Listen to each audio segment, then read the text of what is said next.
you actually don't love that piece or item or whatever it is because you didn't want to part with your money at full price. So you actually aren't buying it because you love it. You're buying it because you're chasing the bargain and you're chasing the thrill that comes with shopping something on sale, rather than actually buying something that's going to get plenty of wear in your wardrobe.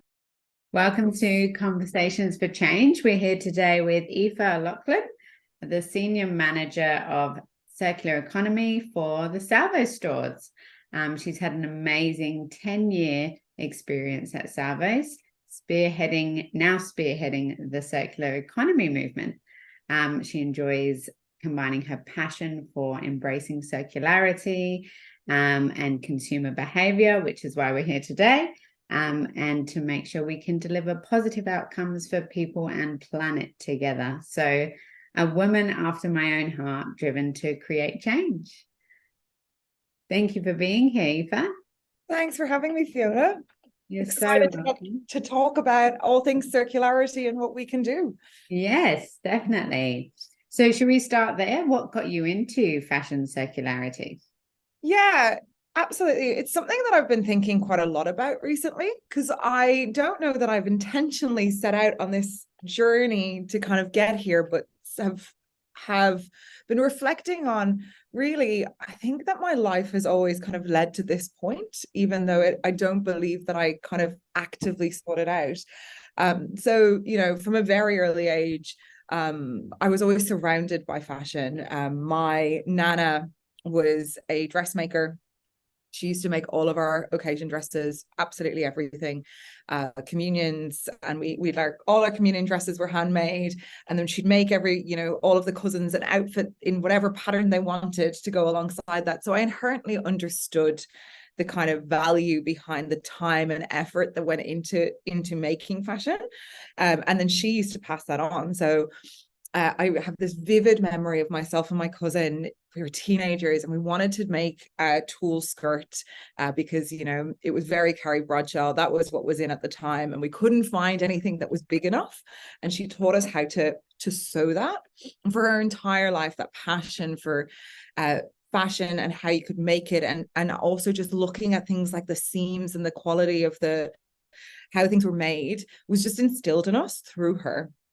And so, that was such a big part of that. And my mother, was the same. My mom always talked about, buying stuff that will last, that you will love for a really long time. Cost per wear was, part of our language growing up, long before anybody was talking about actually what is the cost per wear you're going to get out of this.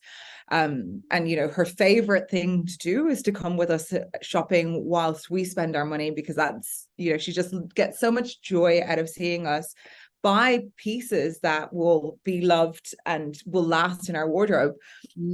And I always think about my mom had this she loves us to spend money, but it's always about that long-term kind of piece and how you would keep it.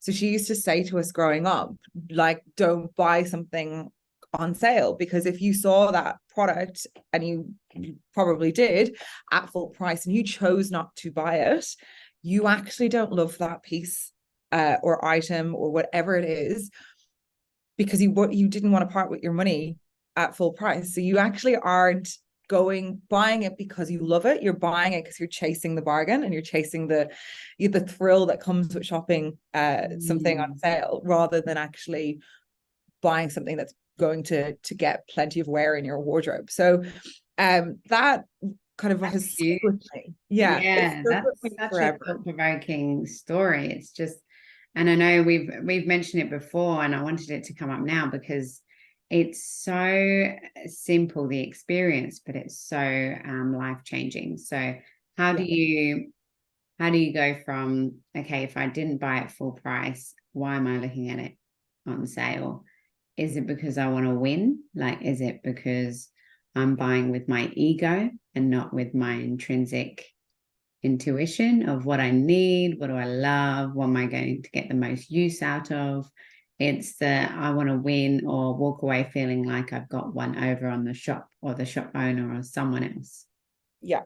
And Yeah. I also think sometimes that when you see something on sale, it just automatically becomes something that is more shiny, Mm. bright, because there's the deal associated with it. But that's not necessarily always that's not necessarily always what's right for you. And so you're looking at it, and maybe financially you needed to wait until it went on sale, but that's a kind of a different thing. That's a conscious decision to kind of play that game and that long-term kind of goal.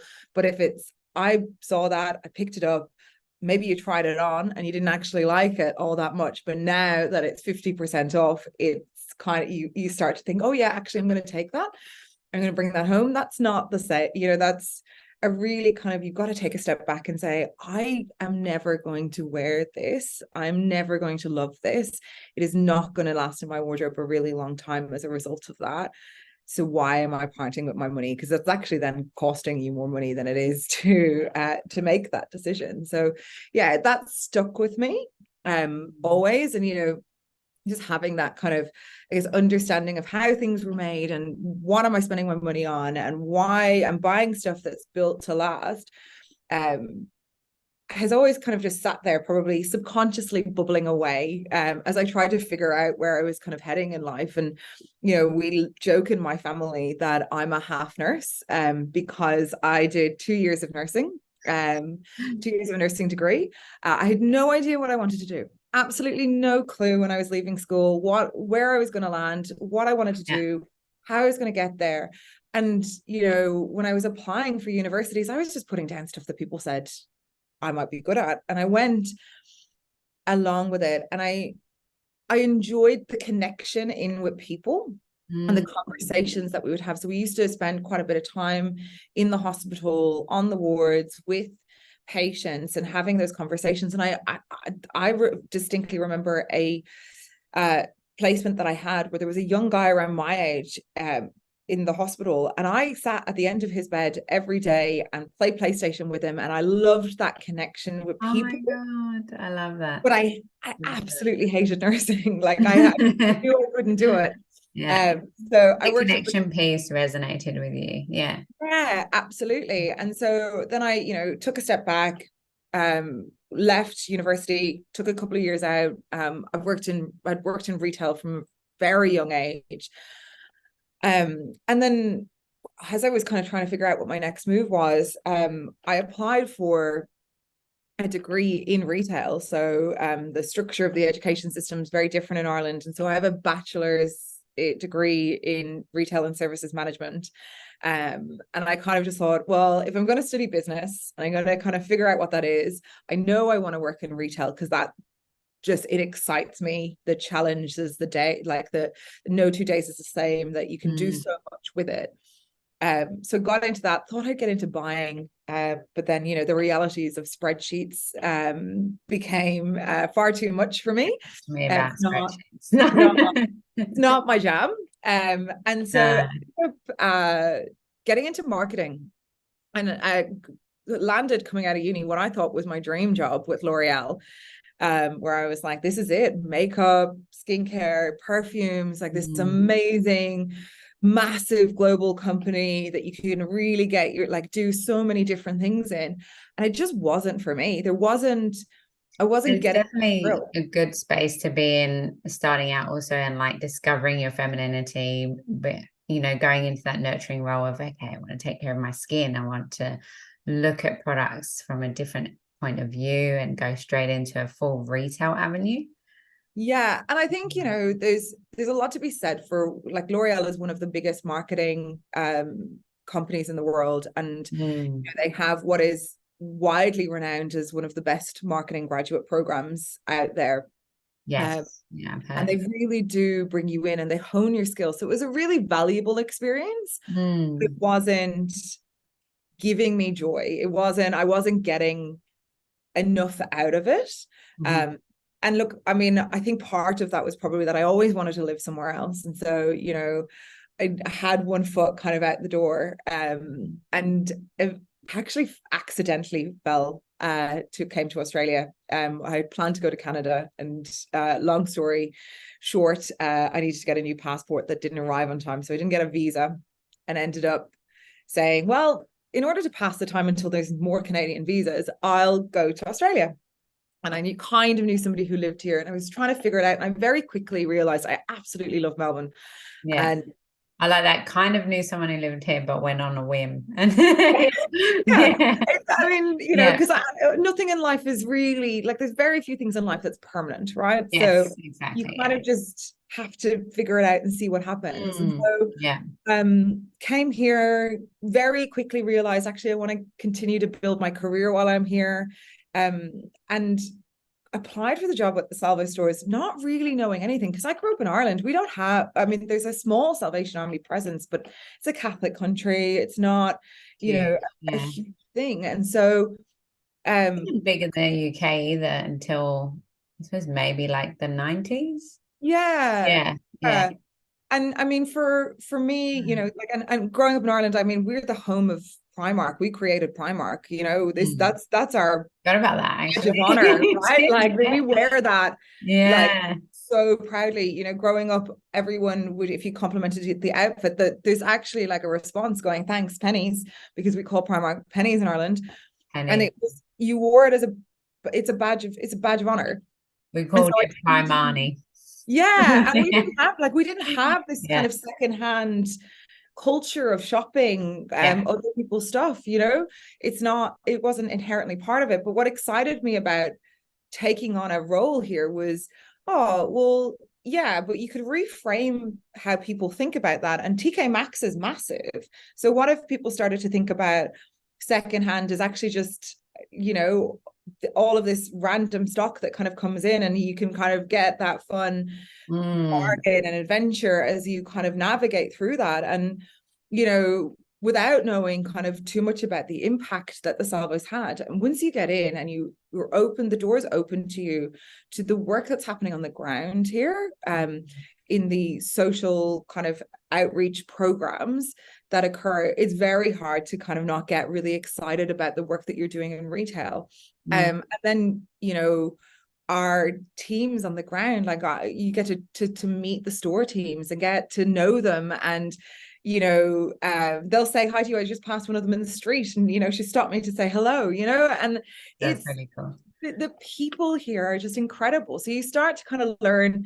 They kept me, and then I started to kind of explore, well, okay, how many things do we keep going, and how many things get new life through what we do? And then you start to learn, like you just start exploring, and you go down a rabbit hole of circularity. And for me anyway, once I started down that hole, there was no turning back.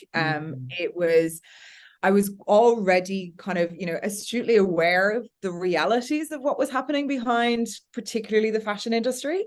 Yes. But I think when you start to discover the sheer volumes and you start to look at what's already been produced and where things are going and how our shopping habits have changed, and how. Can you tell me what statistics sticks out for you in regards to what fashion has done to the world that makes you want to be more circular focused?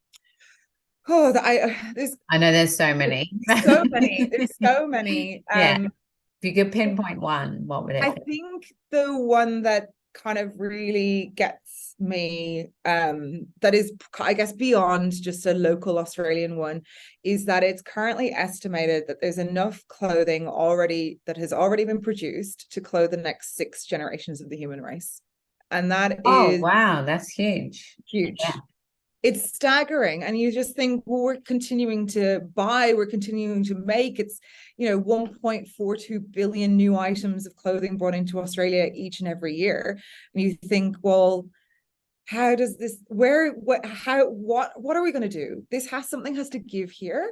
And we have to stop doing everything the way in which it's been done. And I think, if we think over the last couple of years, we've seen this massive shift. So we used to have seasons of fashion, and then the cycle kind of went down from a seasonal thing to a slightly shorter cycle, and then it went to like a 4 to 6 week cycle, thanks to the bigger global players. And now I don't even, it's just a continuous cycle. There's not even a breakdown. There's just, people are constantly looking for new and fresh and what's on that site and what's in store, and why is it the same stock as yesterday, and what does that look like? And we can't continue to do that. That's not helpful.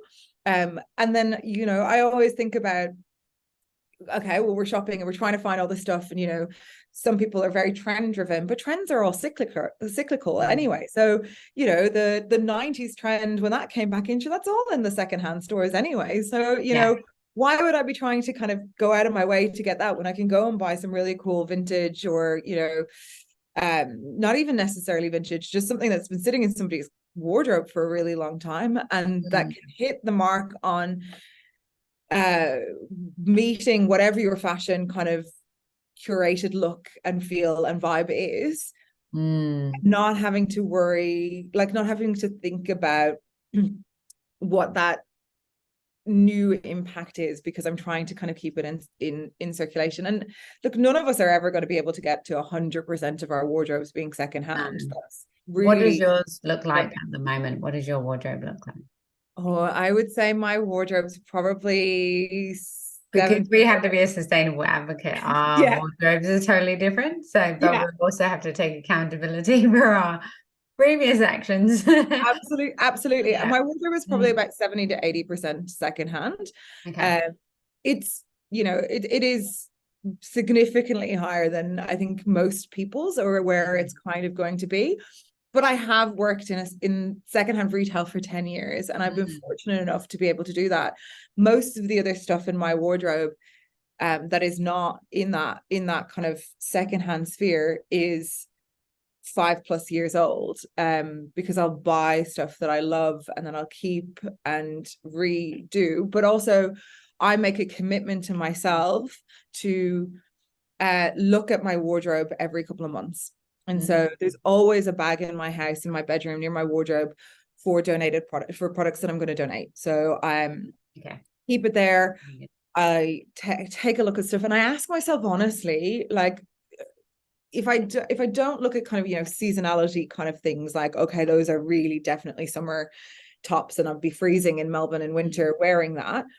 That's kind of an exception. But if I look at things broadly and go, I haven't worn that in a really long time, that's not like, and I kind of think about it as, it's not fair to the clothes. No, because you've got to associate an emotional like they have emotions, like if they want to be valued too, let them live their life, like they're sitting there in the cupboard.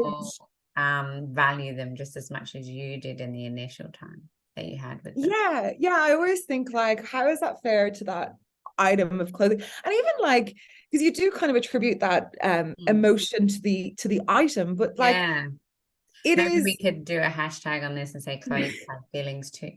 Maybe. But I think it is also things like I think about how the person who made that item, right? Like, there's so much love and dedication has gone into that. And yes, if you think back into the actual factories, maybe it's not the most ideal experience, but for that person takes pride in what they do. They go out every day to earn that money and make that item and put something out into the world, to put food on the table for their families, to put a roof over their head. There's so much thought that goes into them getting up every day and doing that, and taking the time out of their, like, they could be doing something else, right? Exactly. And this is what they're doing, they're making that. And I just think, out of fairness to like everyone in the process and the little clothing item, you've got to get them out, they've got to be worn, they've got to be loved by people. And if you're not wearing them and you're not loving those items,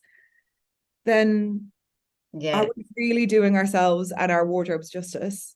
No, we're not doing any favors either. So it was really had a really interesting conversation yesterday with my stepson, who's 6, and I'm trying to teach him about clothing too. And I said, we've got to have a look at what we buy, because I was showing him the podcast that I was doing, and he was like, oh, look, videos. And then so I was explaining, these are because I do clothing, and we talk to people about how to buy better, and And he's asking what that means. And I say, well, you've got to look at the pricing. If you're buying a really low price item from, say, Kmart or another shop, you've got to think about who made the piece and how much they're going to be paid for it. Because if you're paying $3 to $5, it doesn't sound like whoever made it is going to get enough money to live on. And he's thinking about it. So starts that thought process. And I think we've got to have these conversations from a younger age, like we did, because we had grandmothers that were dressmakers and seamstresses.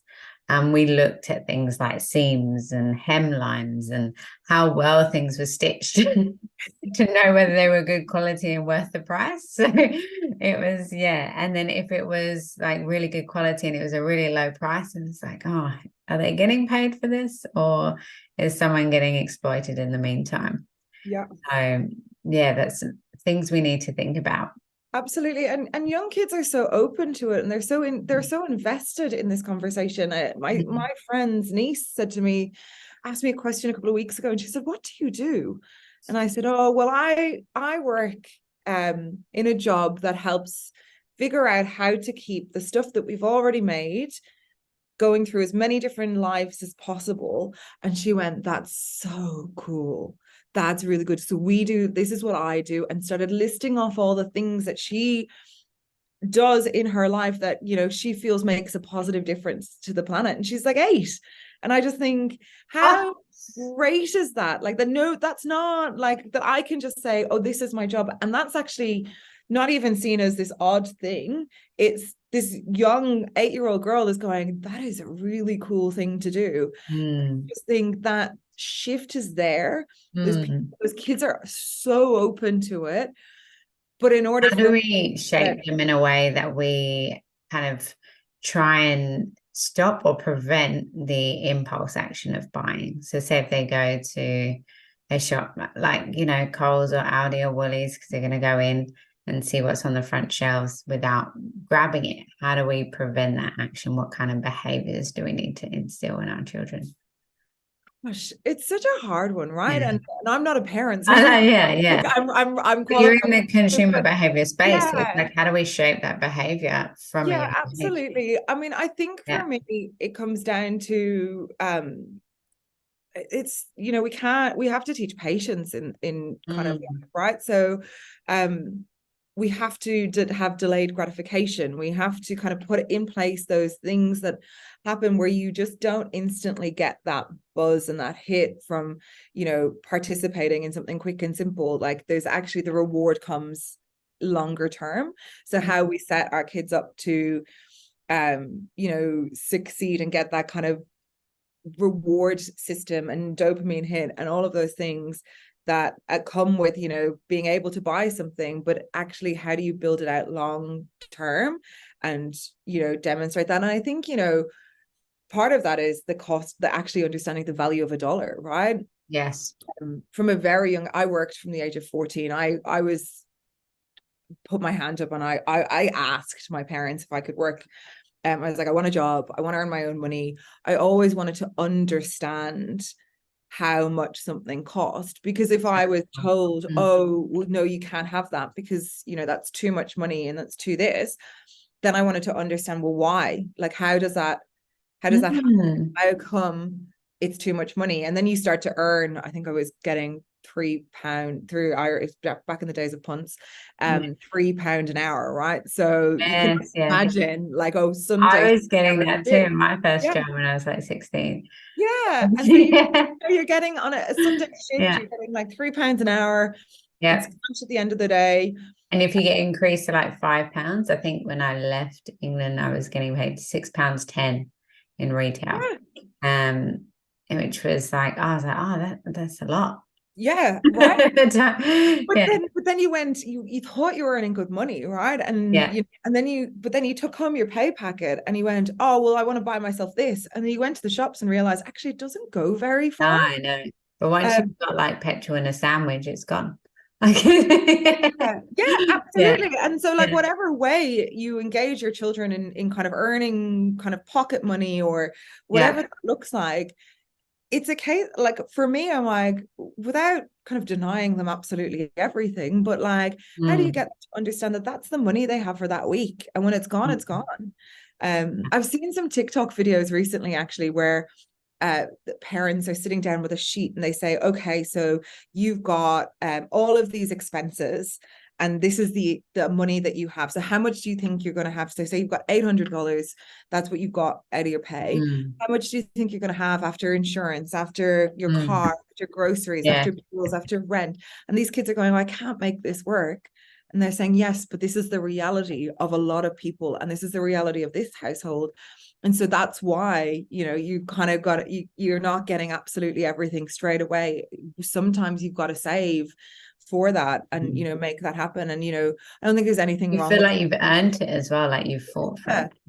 Yeah. Yeah. And this is the thing, right? And nothing, we should be taught, like we should be practicing that things shouldn't be just handed to us on a plate, because No, it's not the reality of life, right? no, it's not. No. Uh, And and then where does your drive come from to continue to work, that's a and good not even question. just Where work, does your yeah. drive come from? Especially when you're buying something. What is Mm. driving this need to buy this piece?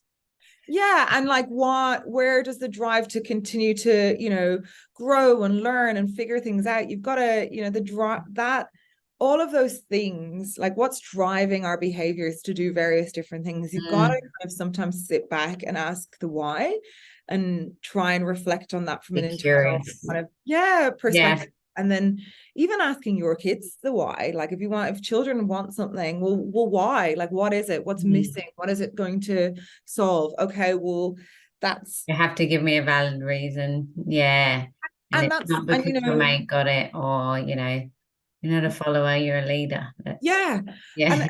and like it's things like then saying, okay, well, that's fine. Like those reasons are valid. Mm.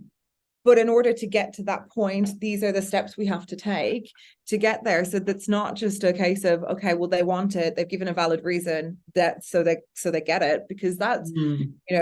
when you've got bills coming in and you've got all of these things, that's not the reality. And I had a conversation with my sister when she was 21. It's 10 years between us, and uh we growing up, I never had to pay like rent and board at my, like when I was working. My parents always just said, just make sure Ashling is what looked after, and she's kind of got what she needs. And Mm. she was spoiled with my family. And I was like, Ashling, now you need to put your hand in your pocket and buy an ice cream or buy a round of drinks or buy whatever. I'm not saying you shout dinner or whatever, Mm. but, you gotta put your money where Contribute. your mouth is. Yeah, Yeah. yeah. We're And she's getting my steps on you, so that's what we were saying. What have you got in your money box? Can you buy yeah, an ice cream? this is the thing. Yeah. And she You said, get that look though. That's yeah, yeah, the thing. yeah. That's fine. But she was so like, we're very different in kind of how we approach things. So my sister's like a Mm. massive saver, and everything all the money is allocated out before it even comes in. Mm. Well, I have no money. And I was like, what do you mean you've no money? And she's like, I have no money, I'm broke. And I was like, you just got paid, like you've got this. Oh yeah, but that went into savings and blah blah blah. I just don't have it. And I just looked her dead in the face and I said, you will never ever have as much money as you have right now. You will never be as rich Mm. as you are right now, because as you get older, Yeah, got all of the additional that's responsibilities. a harsh reality, isn't it? It Yeah. is. And that's, and I was saying that to her in a way that said, well, enjoy it, right? So now's your time to invest in those quality things that you can love and cherish forever, Yeah, right? yeah. Like that's the You time can to use buy and the love design. and feel lucky when you are a bit more in the future where you might have financial challenges, but you have Yes. those things that make you feel lucky.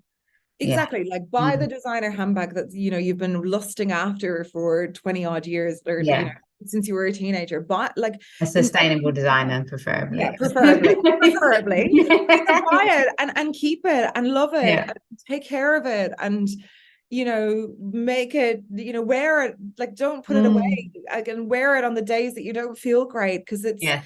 it's got that special kind of connection and meaning for you, right?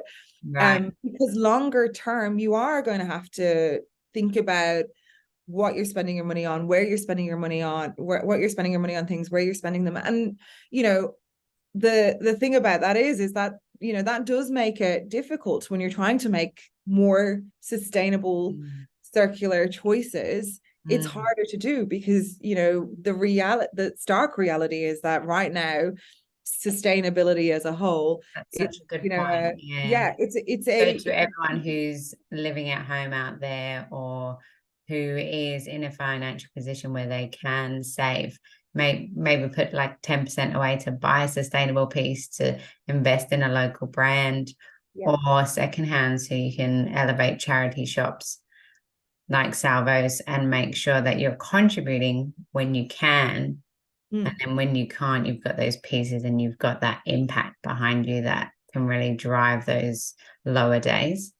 Absolutely, because the Mm. reality of it is that sustainability is something that we can embrace. It's a privilege, right? It's not Yes. something that everyone has, unfortunately, the same equal opportunity to do. But what we find at Salvo stores is when we ask our customers, well, it doesn't matter what reason they shop with us, even if they're shopping with us out of pure need, that sustainability piece is inherently part of their values. So, Mm. you know, we've got this group of people who are trying to do stuff, and, you know, obviously when money is tight, shopping secondhand is a great way to be more sustainable Yes. Yeah. in your fashion decisions, or in, not even just fashion, your household decisions. You know, how you're heating your home. I actually, my home is being heated this winter by a secondhand Dyson fan that I found out. That's so cool. Right. We've got one too. They're loud, but they're good. Oh, Yeah. it's been a Yeah. lifesaver, right? And it's, you Yeah. know, one of these great things that you can kind of, you just never know what that looks like, and you do have to spend time and effort to kind of go through what that is. But if you can afford to support those local Aussie brands that are, you know, making conscious decisions Mm. and doing things sustainably, absolutely do, because Yeah. it's tough out there. Like, it's really, really tough in Mm. that industry. So if And you then, had to narrow it down to three key takeaways people could act on today to be a more conscious shopper tomorrow, what would yeah, you suggest? Because there's uh, so many things we can tell people to do because we have that curse of knowledge. How can we break it down? yeah. So the Yeah. first thing I always kind of come back to is, don't be hard on yourself. Nobody in this space, even those of us who are, you know, in deep in the trenches, are perfect. You're never going to get it 100% right. And also, ultimately, what sustainability and circularity means to you is slightly different to what somebody else it means to somebody else, because there's so Mm. many different components of this. So think about what aligns to your values, and try and make the best, just like a decision that supports that, but ultimately just try and make the best decision that you can for your circumstances at that any given time. That's just, don't be hard on yourself. We are not going to be perfect 100% of the time, nor do we need to be. Anything that we can do to make that shift and that change, even if it's, you know, 50% of the time, is a positive one, and it's making a massive difference. Definitely.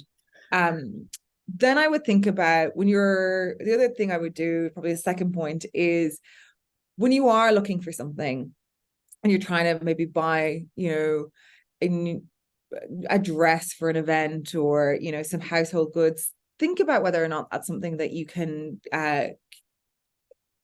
source secondhand, right? So that might take you a little bit longer. Can you afford that extra time? Does Mm. it have to be absolutely, you know, exactly what it is that you're looking for? Are you willing to kind of have a bit of a quirk about it?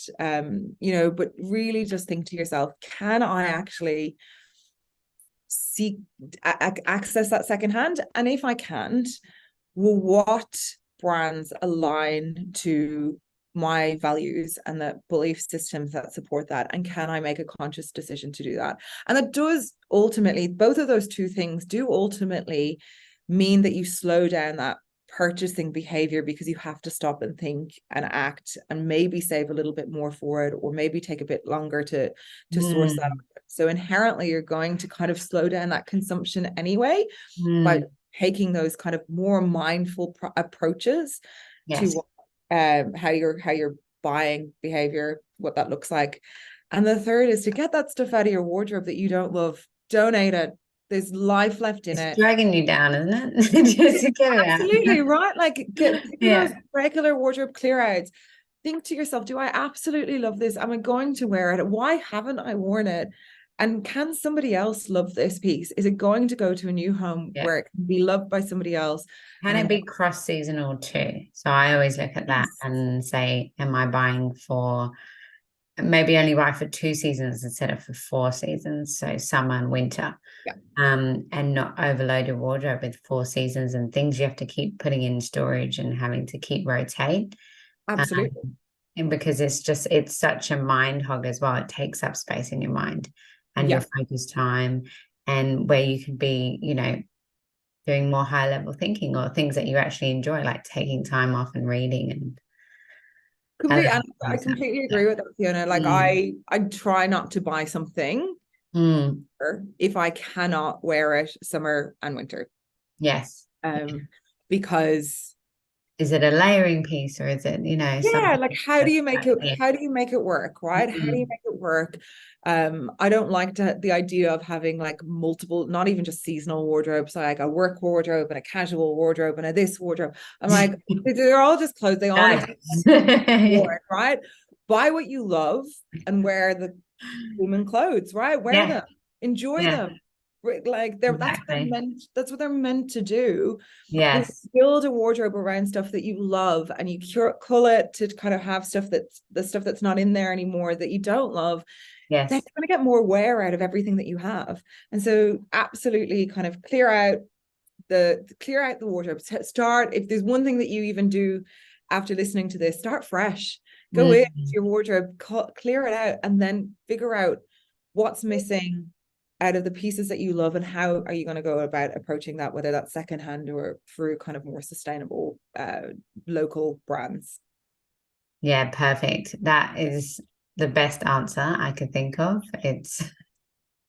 It's definitely helpful, and it's something that I've used every day, especially as a sustainable advocate. But if you go back to basics, that's what works. So just keep going back to basics and keep finding new ways to buy if you need it.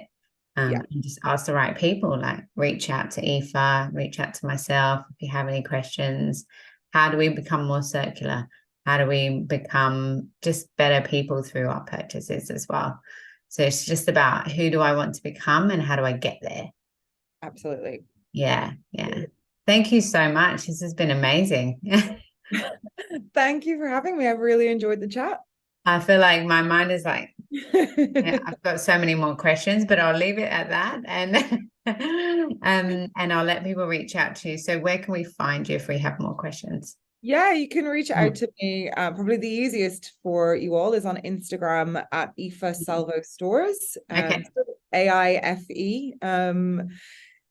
If you're Irish, don't ask too many questions. It's a traditional way of spelling the name. We can hit up my Yeah, dad for more information as to yeah. why he took a common name and changed it. And Um, just ask for pronunciations like I don't that's butcher it. it. That's Yeah, it. Yeah, brilliant. but please feel free to reach out to me on there, and I will happily answer any questions you have. Perfect. Well, it's lovely to have you on here, and hopefully we see you again soon. Great. Thank you.